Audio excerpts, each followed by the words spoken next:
Hello అండి, నా పేరు సురేష్ అండి. లాస్ట్ వీడియోలో మీకు పేజినేషన్ కంట్రోల్ని ఎలా ఇంప్లిమెంట్ చేసుకోవాలో ఎక్స్ప్లెయిన్ చేశానండి. ఈ వీడియోలో మీకు లిస్ట్ వ్యూలో ఉన్న కొన్ని మెథడ్స్ గురించి, అలాగే ఆ మెథడ్స్ని ఓవర్ రైడ్ ఎలా చేసుకోవాలి అనే విషయాన్ని ఎక్స్ప్లెయిన్ చేస్తానండి. అలాగే ఓవర్ రైడ్ ఎందుకు చేసుకోవాలో కూడా చెప్తానండి. ఓకే, సో ఇక్కడ లిస్ట్ వ్యూలో ఒక మెథడ్ నేమ్ వచ్చేసరికి గెట్ క్వరీ సెట్ అండి. Get underscore query set అనమాట. సో ఈ మెథడ్ ఏదైతే ఉందో ఏం చేసిద్ది అని అంటే బుక్స్ అన్నీ, అంటే డేటాబేస్లో ఎన్ని బుక్స్ అయితే ఉన్నాయో ఆ బుక్స్ అన్నీ కూడా మొత్తం అంతా కూడా గెట్ చేసిద్ది అనమాట. ఓకే, సో గెట్ చేసిన బుక్స్ ఏవైతే ఉంటాయో అవి contest under score object under score name equal to books అని అన్నాం కదండి. దాని ద్వారా HTMLలోకి మనకి లిస్ట్ చేసుకుంటాం అనమాట. సో ఆల్రెడీ మనం ఇది లిస్ట్ చేసుకుంటున్నాము, ఒకసారి చూపిస్తాను. ఇదిగోండి. అయితే ఇక్కడ పేజినేషన్ యాక్టివేట్ అయ్యి ఉంది. మనం పేజినేషన్ని ఏం చేద్దామంటే అండి, రిజల్ట్ పెంచితే ఆటోమేటిక్గా పేజినేషన్ కనపడకుండా పోద్ది. ఓకే, సో 10 పెట్టాను. సో పర్ పేజ్ 10 పెట్టినప్పుడు మనకి పేజినేషన్ ఉండదు, ఎందుకంటే ఇఫ్ కండిషన్ రాసాం, గుర్తుందో లాస్ట్ వీడియోలో మనం ఇఫ్ అంటే పేజినేషన్ ఉంటే తప్ప మనకి పేజినేషన్ కనపడకూడదు. ఇప్పుడు పేజినేషన్ లేదు, సో అందుకని పేజినేషన్ కనపడతలా. ఓకే, సో ఇక పేజినేషన్ పక్కన పెడితే ఇక్కడ లిస్ట్ అయితే ఉంది కదండి.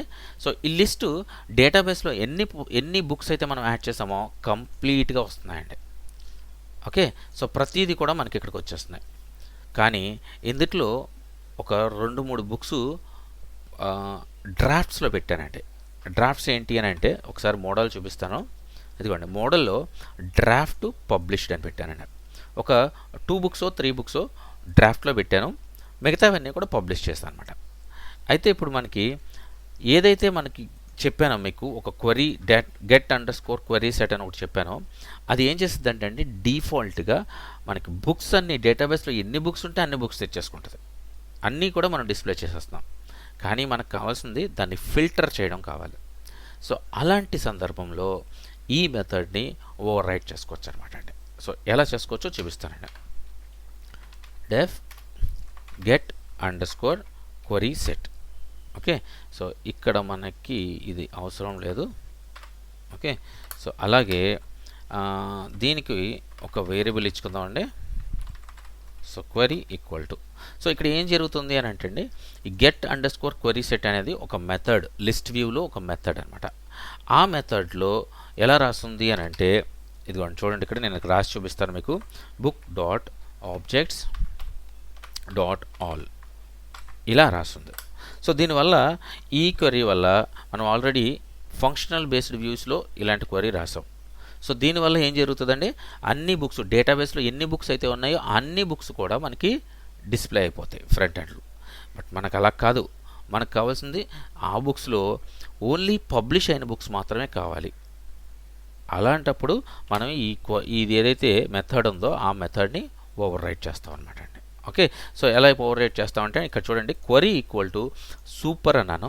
యాక్చువల్లీ సూపర్ అంటే ఏం జరుగుతుందండి, మనకి క్లాస్ ఏదైతే ఉందో పేరెంట్ క్లాసు దాన్ని కాల్ చేస్తుంది, అంటే లిస్ట్ వ్యూ.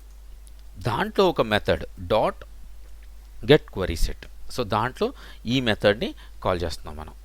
ఇప్పుడు ఈ మెథడ్ని యూజ్ చేసుకుని, ఏదైతే మెథడ్ ఉందో ఆ మెథడ్ని యూజ్ చేసుకుని మనం ఫంక్షన్స్ రాస్తాం అనమాట అండి. Okay, so query dot filter చేయమంటున్నాం. ఫిల్టర్ ఎలా ఫిల్టర్ చేయాలి, డేటాబేస్లో మనకి ఎలా ఉందో చూడండి ఒకసారి. Status. Okay, so status equal to published. మనకు స్టేటస్ పబ్లిష్డ్ అయినప్పుడు మాత్రమే మనకి చూపించాలన్నమాట. ఓకే, సో అప్పుడు మనం ఏం చేయాలంటే అండి ఇక్కడ, సో దీన్ని కాపీ చేసుకుంటాను, పబ్లిష్డ్ స్పెల్లింగ్ మిస్టేక్ రాకుండా. Okay, status equal to single కోట్స్లో ఆ పబ్లిష్ని పెట్టండి. డన్. ఇప్పుడు ఏం జరుగుతుంది అని అంటే మనకి ఫిల్టర్ అయ్యి కేవలం పబ్లిష్డ్ మాత్రమే వస్తుంది. అయితే ప్రతి మెథడ్కి రిటర్న్ చేయాలి కదండి ఏదో ఒకటి, సో మనం ఇదే రిటర్న్ చేస్తాం. ఓకే, సో ఇది రిటర్న్ చేయడం వల్ల ఏమవుతుందని అంటే కేవలం పబ్లిష్డ్ ఉన్నాయి మాత్రమే మనకి ఈ మెథడ్ ఓవర్ రైట్ చేస్తాం. కాబట్టి కేవలం పబ్లిష్ ఉన్నాయి మాత్రమే లిస్టు ఫ్రంట్ ఎండ్లో కనిపిస్తుంది. సో దీన్ని సేవ్ చేశాను, ఒకసారి ఫ్రంట్ ఎండ్లోకి వెళ్దాము.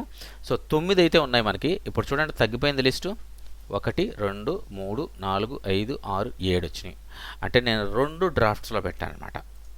ఓకే, సో దీన్ని ఒక్కసారి తిరిగేద్దాము. మనం ఇప్పుడు పబ్లిష్డ్ అని పెట్టాను కదా, ఇప్పుడు డ్రాఫ్ట్స్ అని పెడదాం.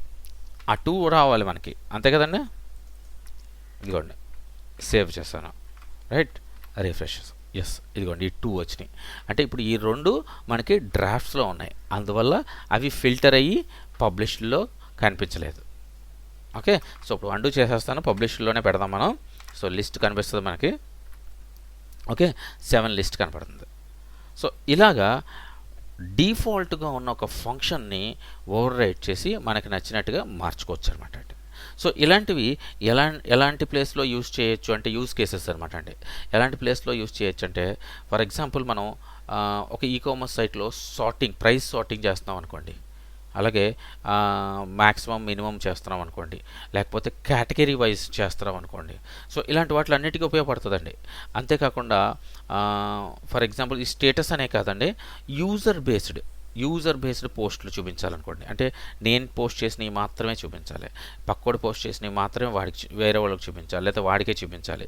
అంటే నా ప్రొఫైల్లో నేను పోస్ట్ చేసినవి మాత్రమే కనిపించాలి, అలాగే పక్కోడు పోస్ట్ చేసినవి ఆడి ప్రొఫైల్లో వాడు చేసినవి మాత్రమే కనిపించాలి. ఇలాంటి సందర్భాలు వచ్చినప్పుడు ఇలాగా మనం ఆ మెథడ్ని ఓవర్ రైట్ చేసి మనకు నచ్చినట్టుగా క్వరీ రాసుకోవచ్చు అనమాట అండి.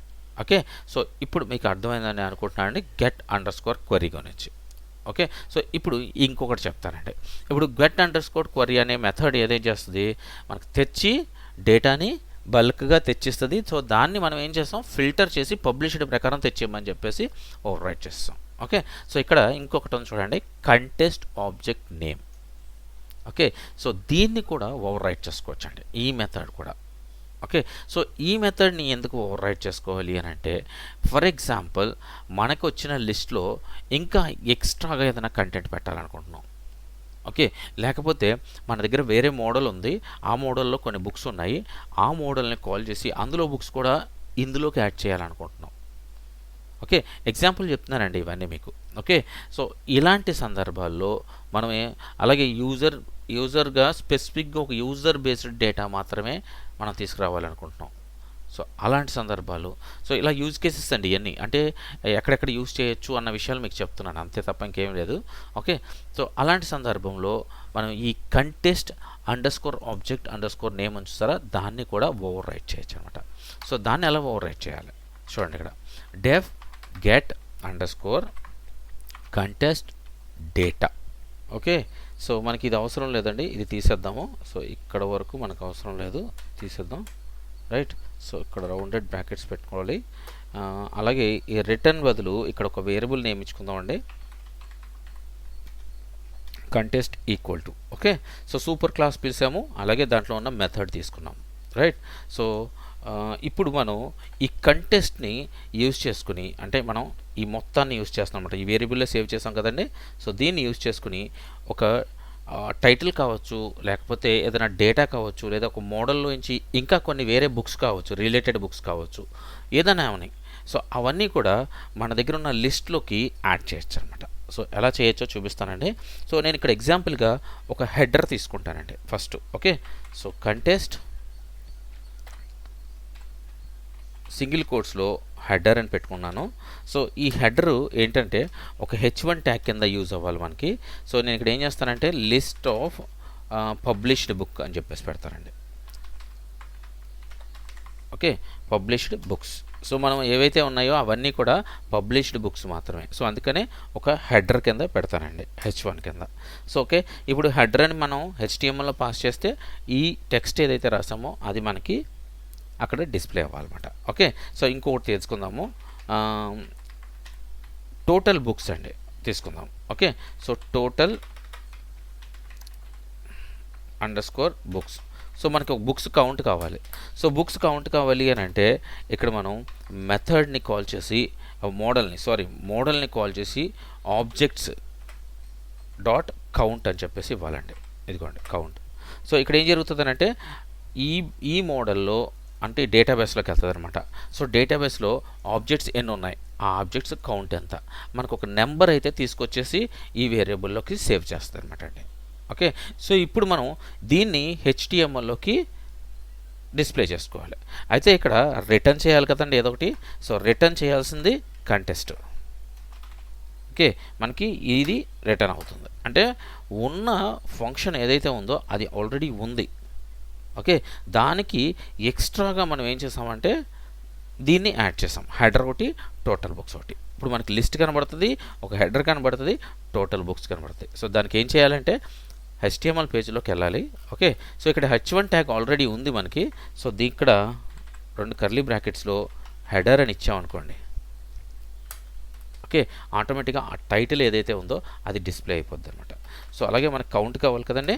సో ఇక్కడ ఒక పీ ట్యాగ్ ఇచ్చి ఓకే టోటల్ బుక్స్ అని చెప్దాము. టోటల్ బుక్స్ కౌంట్ ఓకే అని చెప్పి ఇక్కడ ఒక నెంబరు తీసుకుందాం. ఆ నెంబర్ ఏంటి, మనకు ఆల్రెడీ ఒక వేరియబుల్ ఉంది టోటల్. ఏమి ఇచ్చామండి, వ్యూస్లో టోటల్ బుక్స్. దీన్ని కాపీ చేసుకోండి. సో HTMLలో ఇక్కడ పేస్ట్ చేసేయండి, సేవ్. రైట్, సో ఇప్పుడు ఒకసారి ఫ్రంట్ ఎండ్లో చెక్ చేద్దామండి. ఇదిగోండి, సో టోటల్ బుక్స్ కౌంట్ 9 వచ్చినాయి చూసారా. లిస్ట్ ఆఫ్ పబ్లిష్డ్ బుక్స్, ఆ టైటిల్ కూడా మనకు అప్డేట్ అయిపోయింది. సో ఇప్పుడు మీకు కంటెస్ట్ ఆబ్జెక్ట్ నేమ్స్ని ఎలా మనం ఓవర్ రైట్ చేయాలి అనే విషయం మీకు అర్థమైందని నేను అనుకుంటున్నానండి. సో ఇప్పుడు నెక్స్ట్ మనం పేజ్ నేట్ బై అని ఉంది కదండి, దాన్ని ఓవర్ రైట్ చేద్దామండి. సో ఎందుకు ఓవర్ రైట్ చేయాలనేది మన ప్రశ్న ఫస్ట్. సో ఎందుకు ఓవర్ రైట్ చేయాలంటే అండి, కొన్ని సందర్భాల్లో మనం లాజిక్ రాస్తున్నప్పుడు పర్ యూజర్ లిస్ట్ కావాల్సి వస్తుందండి. అంటే ఒక అడ్మిన్, ఒక సూపర్ అడ్మిన్, ఒక నార్మల్ అడ్మిన్, లేకపోతే ఒక సూపర్ యూజరు, ఒక నార్మల్ యూజర్, ఒక బేసిక్ యూజర్ అని అనుకుందాం, ముగ్గురు. సో ఓకే, సో సూపర్ యూజర్కి వచ్చేసరికి పర్ పేజ్లో 50 లిస్ట్ చూపించాలి. నార్మల్ యూజర్కి వచ్చేసరికి పర్ పేజ్లో 30 చూపించాలి. అలాగే బేసిక్ యూజర్ వచ్చేసరికి పర్ పేజ్లో ఒక 10 మాత్రమే చూపించాలనుకోండి. అలాంటి సందర్భాల్లో ఈ పేజ్ నెట్ బాయ్ని ఓవర్ రైట్ చేసి మనం రాసుకోవచ్చు అనమాట లాజిక్. ఓకే, సో అంతే కదండి. ఇదే యూజర్లు వాళ్ళే సెట్ చేసుకోవాలనుకోండి. ఎగ్జాంపుల్, సూపర్ అడ్మిన్ వచ్చి తనకు నచ్చింది నెంబర్ సెట్ చేసుకుంటాడు, ఆ నెంబర్ని బట్టి ఆ పేజ్లో లిస్ట్ వచ్చింది. అలాగే ఏ యూజర్కి సంబంధించిన పేజ్ వాళ్ళ యొక్క లిస్ట్ని ఎన్ని చూపించాలనేది వాళ్ళే సెట్ చేసుకోవాలి అని అనుకుంటే అప్పుడు కూడా ఈ పేజ్ నెట్ బాయ్ని ఓవర్ రైట్ చేయొచ్చు అనమాట అండి. ఓకే, సో అంతే కదండి. ఫర్ ఎగ్జాంపుల్ మన దగ్గర ఒక 7 బుక్స్ లిస్ట్ ఉందండి, పబ్లిష్డ్ లిస్ట్. ఓకే, సో దీన్ని కూడా మనం ఎగ్జాంపుల్గా ఒకవేళ ఆ లిస్ట్ కానీ <5 ఉంటే మనకి పర్ పేజ్కి 3 చూపించాలి. ఓకే, <5 ఉందనుకో పర్ పేజ్కి 5 చూపించాలి. ఓకే, అంతకంటే <10 ఉందనుకోండి పర్ పేజ్కి 10 చూపించాలి. అలా మనం రాసుకోవచ్చు అనమాట అండి. సో ఇదే కాన్సెప్ట్ని ఇప్పుడు మీకు ఇంప్లిమెంట్ చేసి చూపిస్తానండి. ఓకే, సో ముందుగా మనం ఆ మెథడ్ని ఏదైతే ఇక్కడ రాసుకోవాలి. సో మెథడ్ నేమ్ వచ్చి get underscore paginated. Okay, పేజినేట్ by అని చెప్పి రౌండెడ్ బ్రాకెట్స్లో సెల్ఫ్, అలాగే క్వరీ సెట్ అని ఒకటి తీసుకోవాలి. ఏదో ఒక వేరియబుల్, క్వరీ సెట్ అయినా తీసుకోక్కర్లేదు, నేను అది తీసుకున్నా. ఓకే, సో దీని లోపల మనం సూపర్ క్లాస్ని కాల్ చేసుకోవాలండి. ఓకే, దీనికి ఒక వేరియబుల్ పెట్టుకుందాము. So pages equal to super class, అలాగే ఆ మెథడ్ని సూపర్ క్లాస్లో ఏ మెథడ్ అయితే ఉందో ఆ మెథడ్ని కాల్ చేసుకోవాలి. So get underscore paginate underscore by. Okay, so ఇప్పుడు 2 మెథడ్స్ని కాల్ చేసుకున్నాము. దీంట్లో క్వరీ సెట్ని పాస్ చేయాలండి. Okay, so query set. Right, so ఇప్పుడు మనకి ఏదైతే కాన్సెప్ట్ అనుకుంటున్నామో ఆ కాన్సెప్ట్ని ఇంప్లిమెంట్ చేయాలి అని అంటే ముందుగా మనకి అందులో ఎన్ని బుక్స్ ఉన్నాయి అనేది కావాలి మనకి. సో పేజ్నెట్లో ఆల్రెడీ ఎన్ని బుక్స్ ఉన్నాయి అనేది కౌంట్కి వచ్చేస్తుందండి. సో కాబట్టి మనం ఇక్కడ జస్ట్ ఒక టోటల్ అండర్స్కోర్ పేజెస్ అని చెప్పేసి equal to query set dot count అని చెప్పేసి చెప్పామంటే ఆటోమేటిక్గా మనకి కౌంట్ వచ్చేస్తుంది అనమాట అండి. ఓకే, సో ఇక్కడ ఒక చిన్న ఇఫ్ కండిషన్ రాసుకోవాలి. ఎందుకంటే మనం <5 అయితే 1, <5 అయితే 1 అని అనుకున్నాం కదండి. సో ఇఫ్ టోటల్ పేజెస్ <5 అయితే రిటర్న్ 3, లేకపోతే రిటర్న్ 5. ఓకే, సో దీన్ని సేవ్ చేస్తున్నాను. ఒకసారి మనం పేజీలో చెక్ చేద్దాం. అదిగోండి చూసారా. సో పేజీలో ఇక్కడ ఏం జరిగిందండి, <5 కాదు, మన దగ్గర ఉన్నాయి <5. సో అందువల్లే పేజ్కి 5 వచ్చిందండి. చూసారా, పేజ్కి 5 వచ్చింది. అదే ఇక్కడ చిన్న క్వరీ చేంజ్ చేద్దాము. సో మన దగ్గర <7 ఉన్నాయి కాబట్టి <8 పెడదామండి. సో లెస్ దెన్ 8 అయితే 3 అని, దానికంటే ఎక్కువ ఉంటే 5 అని. ఓకే, ఇప్పుడు మళ్ళీ రీఫ్రెష్ చేసి చూద్దాం. ఇప్పుడు చూడండి పర్ పేజ్ 3 వచ్చినాయి. చూసారా, మనకి ఇప్పుడు లాజిక్ పేజ్ నేట్ని ఎలా ఓవర్ రైడ్ చేయాలన్న విషయం కూడా మీకు అర్థమైందని నేను అనుకుంటున్నానండి. ఓకేనండి, సో ఇప్పుడు మీకు ఓవర్ రైడ్ ఎలా చేయాలి మెథడ్ని అనే విషయం మీకు అర్థమైందని నేను అనుకుంటున్నానండి. సో నెక్స్ట్ వీడియోలో మనం క్రియేట్ గురించి, అప్డేట్ గురించి, డిలీట్ గురించి కూడా వాటిలో ఉన్న మెథడ్స్ ఏంటి, వాటిని ఎలా ఓవర్ రైడ్ చేయొచ్చు అనే విషయాలు కూడా తెలుసుకుందామండి. సో అంతే కదండి, సో ఈ లిస్ట్ వ్యూలో ఈ ఆర్డరింగ్ కూడా ఓవర్ రైడ్ చేయొచ్చండి. ఒక్కసారి మీ సైడ్ నుంచి ట్రై చేయండి. ఓకే, సో మనం ప్రాక్టీస్ చేయాలండి. ప్రాక్టీస్ ఇస్ మోస్ట్ ఇంపార్టెంట్ అంటే. సో ప్రాక్టీస్ చేయకపోతే మనకి ఎటువంటి ప్రోగ్రామింగ్ రాదు. ఓకే, సో మీకు ఏమైనా ప్రాబ్లమ్స్ వచ్చినా, ఏమైనా ఎర్రర్స్ వచ్చినా, ఇష్యూస్ వచ్చినా దయచేసి కామెంట్ చేయండి. కామెంట్ చేస్తే రిప్లై ఇస్తానండి. ఓకేనండి, బాయ్ అండి.